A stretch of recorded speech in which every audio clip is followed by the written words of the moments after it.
Huyu wa Kenya mmejiridhisha kwa kiwango gani kwamba hawezi kutetereka na pengine na yeye akasukumwa zaidi na hisia kama ambavyo hawa waamuzi kutoka Zanzibar wanaweza kujikura, kwa sababu Simba na Yanga wameteka mpaka ukanda wa Afrika Mashariki hapa.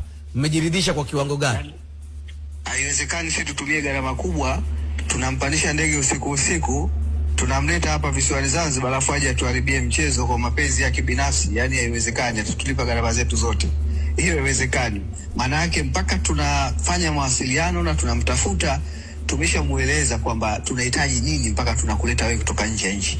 Kwa hiyo anakuja kusimamia misingi ya sheria 17 za kandanda, na tunahitaji achezeshe mpira, kila mmoja aridhike na maamuzi ambayo yasiyoegemea upande wa aina yoyote. Kwa hiyo anafahamu na anajua analetwa hapa aje afanye kazi ya aina gani. Kwa hiyo katika hilo halitaweza kujitokeza, kwa sababu itakuwa ni kitu cha ajabu. Unamtoa mtu nje alafu unampa labda, yani anakuja kuchezesha kwa mapenzi yake kwa kuegemea upande fulani. Hilo itakuwa jambo la ajabu sana.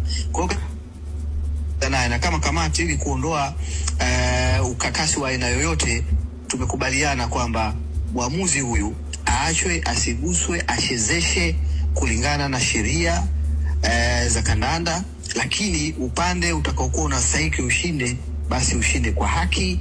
Hakuna kutia mkono wa aina yoyote. Hilo tushazungumza na tumekubaliana katika hilo.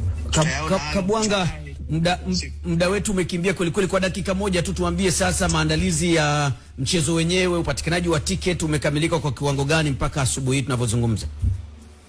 Ya, tiketi zimeanza kuuzwa tukia jana, tunanunua tena kwa wingi sana. Inawezekana wakati huu pengine baadhi ya majukwaa ikawa hakuna tena hizo tiketi. Manake tiketi zilikuwa ni kwa kiwango cha 5,000, 10,000, 20,000, lakini kwa namna ambavyo speed ya watu walivyokuwa wanachukua tiketi, sifikiri kama baadhi ya maeneo na kwa sababu ule ni mfumo, tiketi nyingine zinanunua kwa mfumo wa N-card. Kwa hiyo bado hapa sijapata ile takwimu kwamba zimekamilika, zimeisha ama bado, lakini najua mpaka kufikia pengine saa 5, 6 au mchana, sidhani kama kutakuwa na tiketi. Watu wengi wanahamasika na wananunua tiketi kwa wingi sana.